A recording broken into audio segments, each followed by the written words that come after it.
Hey everyone, it is Coach Rebecca yet again here for our Q&A Wednesday. We have a special guest joining us today, so let me see if we can bring them in. And I know some questions have come in already, so for those of you who do not know, our guest is going to be Coach Billy. Hey Billy. Hi, Coach Rebecca. How are you? I'm good. How are you? I'm doing good, thanks. Get this set up properly. How did you play today? I played pretty good, actually. I've been working hard on my swing down here and starting to hit it a little bit better, and actually played pretty good today. So it's good. The wind died down. The last couple of weeks, it's been so windy down here in Florida, but the last couple of days, it hasn't been as windy, which is actually pretty nice. Awesome. So for those watching, just introduce yourself and tell everyone a little bit about why you are coaching with the first tee and what made you make that decision. All right. Well, I'm an assistant pro at the Ace Club, which is in Lafayette Hill, which is about 10 minutes away from Walnut Lane. And, I've been there about 6 years, and, I've been wanting to get more involved and help out kids in the area. And I've, started volunteering at Walnut Lane last year, and it's been a lot of fun. And, I specialize, I would say, in instruction and also in competing because I play a lot of tournaments myself. So I kind of know what it's like to compete and play tournaments and also understand the golf swing. So I'm excited to get involved and start helping out the first tee in any way possible. And I think we talked about, Tuesdays or, once or twice a week where I get over there and really, start to get involved and then, and then go from there. Yeah, awesome. Well, we're really happy to have you, and we really appreciate your support and the Ace Club support of the first tee and of the program, and of course all of our students. So I know I sent you some of the questions, so let me see if I can pull them up here. I don't know if I think we probably have Eric watching. Eric could probably help me how I can pull them up on the screen. But until then, let me see. We've got our first question is, in a chipping contest, who do you think would win, Phil or Tiger? I'd Oh, here we probably go. What's that? I would say Phil Mickelson. Okay. I think Phil is absolutely one of the best chippers and pitchers of all time. He's amazing. Putting, I would go with Tiger, but the question, I would say Phil Mickelson with the chipping. Okay. All right. What is your best advice to our aspiring junior golfers out there? The best advice for aspiring junior golfers is you have to love the challenge of the game of golf and how difficult it is. The majority of the time when you play, you're not going to play as well as you would have liked to play. It's a game where you need to handle adversity, handle disappointment, and if you love how difficult and how challenging the game of golf is, then I think you will, in the end, do better, opposed to getting frustrated and always setting your expectations, really high and coming up short. So you gotta Yeah, love. absolutely. Sorry, go ahead. You weren't done. It was a come on, it was a great answer, Rebecca. I mean, come on now. That was a great answer. No, it was awesome. I was agreeing with you. I said, yeah, absolutely. Love how hard it is. So, that was the answer. Though. Yeah, I like the challenge. Yeah, it's awesome. Besides golf, what is your favorite hobby or other sport to play? Let's see here. So that answer would actually probably be ping pong. As silly as that sounds, tennis is a lot of physical demand on the body playing tennis, and I play so much golf and compete that I'm kind of limited the tennis I play now. But ping pong, I love ping pong. I think it's so much fun. It's great for eye-hand coordination, good for concentration, Hmm. focus, and everything. So, if I go somewhere, maybe a sports restaurant, usually there's a ping pong table somewhere, and I enjoy playing the ping pong, but not too active. I do go to the gym and work out and stuff like that, but I would probably say ping pong's probably my most fun, and bowling a couple times a year. This is just a follow-up question to that. How important is fitness and exercise for the game of golf? Well, it's very important. The question is what's more important between the strength and the mobility. And I'm a big believer, and so a lot of other people are, that mobility. I mean, you don't want to have any tightness, you don't want to have any restrictions. So you want to make sure that, you have the mobility in your body. So if you have tightness somewhere, you need to find a way. If you have tightness in, let's say, your neck, you need to find out what's causing that. Maybe you need to do this exercise, that exercise, stiffness in your back or anything like that. So it's a huge part of the game. I mean, if you ever go out there and play around in golf and your shoulder's bothering you a little bit, you're going to compensate on every single shot, even if you try not to. So Right. Yeah. that's a big part of the game. And then once the mobility's good, then you want to add a little bit of muscle. You want to get stronger, and that creates more speed and more power. And because Gary Player talked about how important the grip is. I mean, if you have strong hands when you're coming through the rough, you want to have strength to be able to muscle the ball out. So Yeah, absolutely. so mobility first, and then strength second. Yeah, I would say that, as a golf instructor, I mean, I'm sure that one of the first things that you do when you're giving a lesson is find out where someone might be struggling with mobility or where pain's coming from or any of that stuff. Yeah, then you have to work around it. I mean, so I teach people that are older, and they have back issues, so they can't make a shoulder Right. anymore. So, we start to flare out the back foot, let them, rotate their hips more, and then all of a sudden now they can make a little bit more of a shoulder turn. So you gotta work around the body, make sure the body's not in pain. You're not going to play well if you're. Right. Yeah, for sure. I mean, I see our comment here is let's see a match between Coach Rebecca and Coach Billy. I think that it would not be a match, it would be a lesson. Coach Billy would be giving me a lesson. We're not at I'm not at the phase where I would want to be in a match versus you right now. All right, so our next question is what first T core value defines you and why? So I would say respect. I think respect for yourself and respecting, others. I think, as a competitor, like I was touching on earlier, a lot of times when you're playing and, you don't play as well as you would have liked, you can get down on yourself and get angry with yourself. And, how could I miss that putt? But in the end, if you're trying your best, then you can't get upset. All you can do is okay, what did I do wrong, and improve on that, and then see if you can, overcome it the next time. And then respecting others, you got to always think, be considerate about other people, and also think, when they have our struggles, maybe there's something that you can say or do to help them out. So, all the core values are so great, and it's hard to pick one because they're all so important. But Right. I think respect is something that when you're considerate of others, and I think it goes a long way. Yeah, I mean, I would say that if you are respecting others, you're almost exemplifying all the other core values. You can't respect yourself if you're lying, about things. You can't respect yourself if you're not giving yourself a chance to try again and persevere through something. You're not respecting yourself if you don't live with integrity. So I really think that even though all the 9 core values are super important, I think that you're right. Like respect above all is just, really important. Absolutely. Um, all right, so our next question is, if you could choose to be perfect in one aspect of your game, what would it be and why?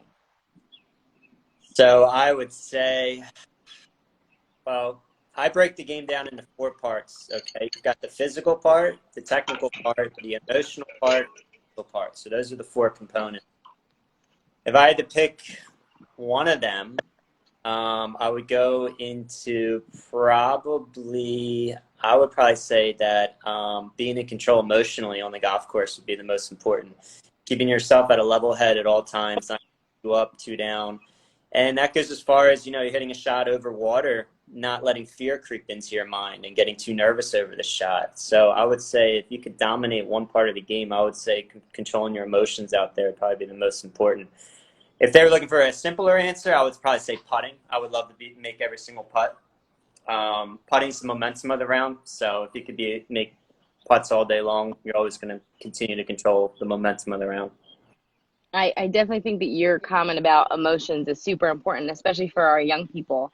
Yeah, They, hit one bad shot and it's like the end of the world. So like if you hit one bad shot, how are you going to get to that next shot? If you're still exactly. stuck on that one shot, you got 18 more holes left or 17 more holes left. It doesn't matter. You got to leave that shot in the past and move on. So from your perspective, where were you in high school with that and where are you now? Like what's been one of the major things that you've learned that's kind of really helped you understand that's got to be part of your game changer? Well, I think, when you're young, when you're young, you kind of improve quickly. For me, I was able to improve pretty quickly. I started when I was 12, and I was scratched by like 15, 16 and winning tournament stuff. Oh, But wow. as you get going, I didn't have a whole lot of failure then. And then all of a sudden in my 20s, playing the mini tours, trying qualifiers and stuff like that, all of a sudden you made, maybe I missed some putts here and there. So as you get older, unfortunately, a lot of people remember a lot of, the misses, a lot of putts they missed here and there because they didn't miss as many when they were younger. So as time goes on, the more bad shots we hit over time, a lot of times it's easy to get caught up and remember the negatives instead of focusing on the positives. So that's just what you got to tell yourself, Right now at 36, I'm trying, just to continue to think about the good shots and the good success rather than letting the fear and thinking about the negatives come in. Yeah, for sure. I don't know if you have an answer to this question because I don't know if you've played both of our courses, but what would you choose, Walnut Lane and John F. Byrne? And if you haven't played John F. Byrne, you can't just pick Walnut Lane. So I was at John F. Byrne once. I Oh, was okay. coaching, and I was out I didn't play the course, but I was out there. I think the kids played, maybe like 3 holes. So I'm familiar with it. But my answer is Walnut Lane because I played it a few times. I like Walnut Lane a lot. I actually think I think it's a nice challenging golf course. I actually think it's kind of cool how there's some trees that are hanging here and there, even on a par 3, and you got to kind of draw it a little bit in there. I like that because I grew up at Lang, and we had stuff like that back in the past. So it brings back good memories for me. But I liked Walnut Lane. I think it's a great golf course and a golf course that, you got to have a good short game around there. It's a great course to play on. I would say Walnut Lane. For sure. Who were you coaching at John F. Byrne? I went over there once or twice when Sean Ketchum was there, right? Wasn't that a couple years ago? Oh, FDR. You're talking about FDR. My bad. I haven't been No, there, that's okay. but So I'll go. FDR is closed now. So All John F. Byrne is in Northeast Philadelphia. right. So yeah. So maybe our match / really a lesson is at John F. Byrne when you come All right. back to the area. Do our match that way. You got maybe a little bit of a leg up on me there. Yeah, I don't think so. I mean, I think I have my emotions intact for sure because I don't know if I get upset about bad shots like I should because it might push me to be a little bit better. We got to get your technique a little bit better. Yeah, You need to stop slicing that driver right. yeah. My driver's right now currently in my bag. It's gonna stay there for a little bit. Um, so who's your all-time favorite golfer? So for me, I've always enjoyed watching greatness in every sport. So for me, it's Tiger Woods. I've always enjoyed watching him compete, and he's exciting to watch the way he plays and everything. So Tiger Woods. But there's so many good players out there now that almost every Sunday, no matter who's in contention, it seems to be exciting. Right, for sure. Yeah. It is very exciting watching Tiger. It always has been. What is your favorite club to hit? I would say the driver. I've always been a good driver of the golf ball, and I would say my driver is my favorite club. I wish I could say the putter, but more so the driver. Right now, it's my 7-iron. Not that anyone wanted to know what my favorite club was, but You're not one of those people that don't dislike the 6-iron because they can't hit the 6-iron, but you hit your 5-iron great, your 7-iron great, but you don't like your 6-iron. You don't ever want to be that person because that makes no sense. I would say that I was that person in high school, but I've learned that I can't be that person, now and, when I'm trying to actually like play better golf. All right. And the next question is, if you could have a superpower, what would it be and why? If I could have a superpower, what would it be and why? I don't know. A superpower? I guess everybody would like to go back in time. No, I don't know about that. A If superpower. you could go back in time, what would you change? Would it be something about golf? Yeah, well, all the knowledge I now know about the golf swing and this, I was 16, 17, 18, I knew all that. So I think, Yeah. silly things. It'd always be nice to go back into time, and then now you wish back into time and apply it then. So that'd be Yeah, cool. that's true. Power. Yeah, I'll let that answer be okay. I'll let that slide. Um, if you would choose to live in one place forever, where would it be? If I could choose to live in one place forever, where would it be? Hmm. I would probably pick some island by the water, beautiful golf courses. I would probably, yeah, somewhere like that. I don't know where that exactly would be, although I have it pretty close down here in West Palm Beach, Florida during the winter times. But probably something like that. I like beautiful views. I like looking out at the ocean and stuff like that. So I'd What probably are go. the benefits about you being able to be in Florida for, a few months and you being able to be in Philadelphia for a few months? So for me, it's a great opportunity to work on my game. I don't compete in a ton of tournaments down here in Florida. I really focus on teaching as I teach for Ledbetter at PJ National. So I'm pretty busy with that, but it gives me time to kind of work on my technique. So, at the end of the year, I'll kind of evaluate what was the strength in my game, what was a weakness. And, if I want to start working on, my swing plane, I have multiple months where I can kind of work on my swing plane. When I get back to Philadelphia, then I have a lot of tournaments going on, and it's you can't get too technical during the middle of the season. You're kind of trying to figure out a way to score. So for me, it's nice to be able to practice all winter, work on things, and then once I get back in Philly, I'm able to compete, and I feel fresh. But the off season was productive. Yeah, that's awesome. Are you ready for, because I know that what Gap and PGA they released their section events like what last week or a couple weeks ago. Yeah, So are you ready for them? Do you feel ready? yeah, I feel good. I'll probably be heading back in about 2 weeks. Now that things are kind of starting to open back up there. Got some people that are ready for some lessons. A lot of people that are they help me help them with their game once I get back up there. And yeah, I'm excited. I just signed up today for the Pennsylvania Open, which is at Open this year. So I'll be competing in August. Um, Awesome. yeah, it's a nice schedule, and we're gonna do whatever they ask. If they want us to distance and carry our own bag, whatever it takes. But it's nice that we are gonna have some season and get some tournaments back on track. Yeah, that's awesome. Now, when you play, usually, are you in a cart or do you have a caddy So or both? majority of the time we're in carts, but Pennsylvania Open, Philadelphia Open, we have caddies. So I don't know Okay. about that. I don't think So we you have. have a caddy and a cart? No, no. Oh, okay. Well, actually, in the Philly section event, you take your own cart. But if you want to have a caddy, somebody come out there, help you read the putts, help you with, around what way the wind's blowing and stuff, you could. But most people don't really have I'm anything. available if you need help, so let me Good. know. Yeah, we'll see. But yeah, most of the tournaments are a couple that are walking. All right, we got two more questions, and I know that we went over our time a little bit. I think I gave you like a 15-minute time limit, but All two right. more questions. What's your favorite golf course that you've ever played? The favorite golf course I ever played was Oakmont because it's the hardest golf course I've ever played.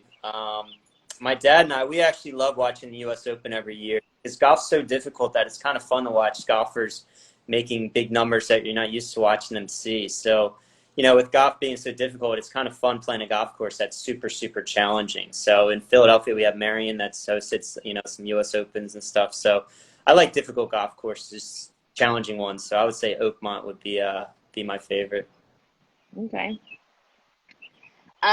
This is our last question. What was your favorite What about you? moment?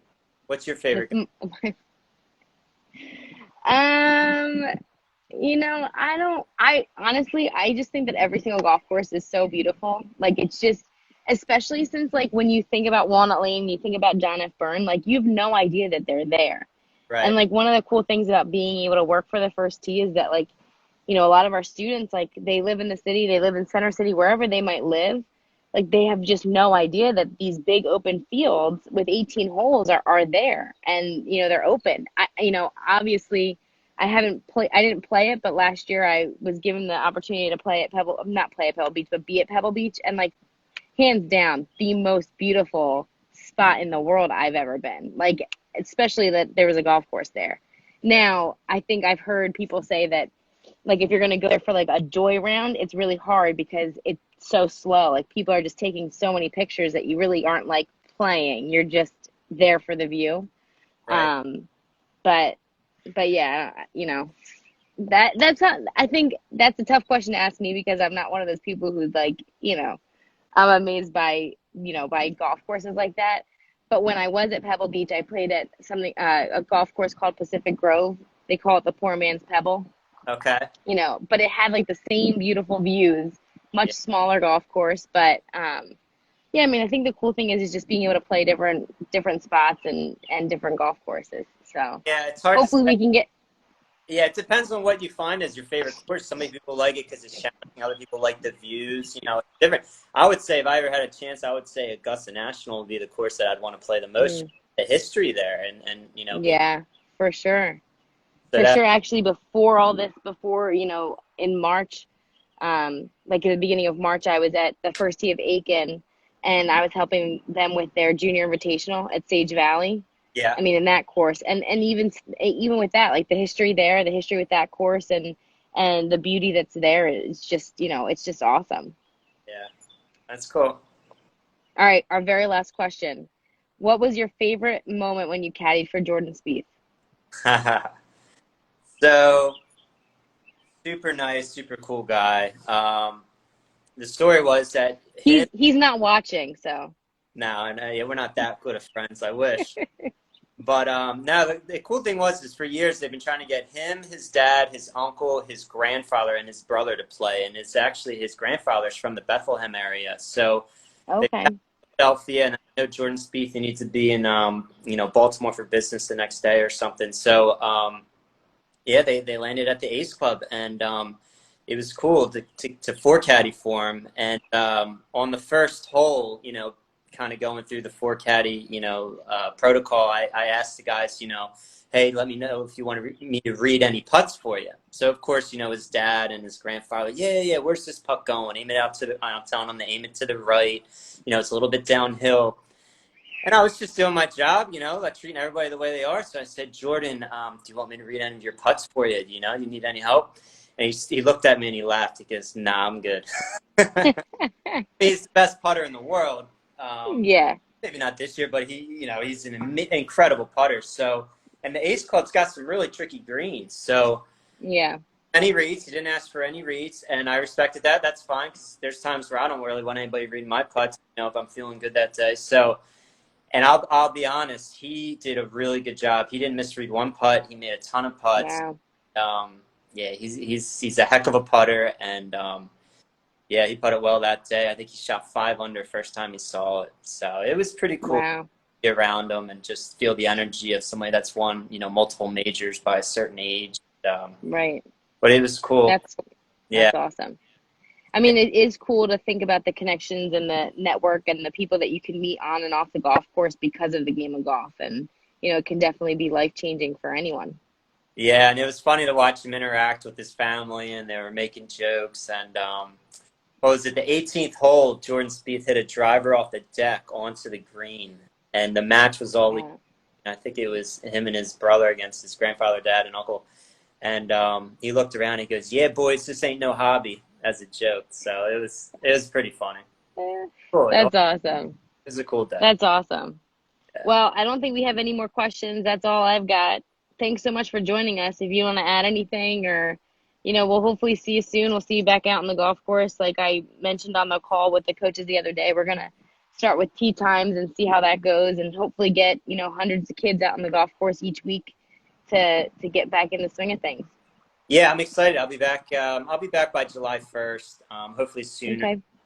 Yeah, like we talked about, we got a lot of good things on the horizon for us, and I did a big project on the club fitting and trying to make sure that we get the kids the proper club length, because then from there, then you're able to get the correct posture, and then we can work on some other things. But yeah, just trying to clean up all the technical stuff and get the things going properly for the kids. And like I said, when you can hit a couple more shots solid, it makes the game a little bit more exciting and more fun. So I do want to for sure.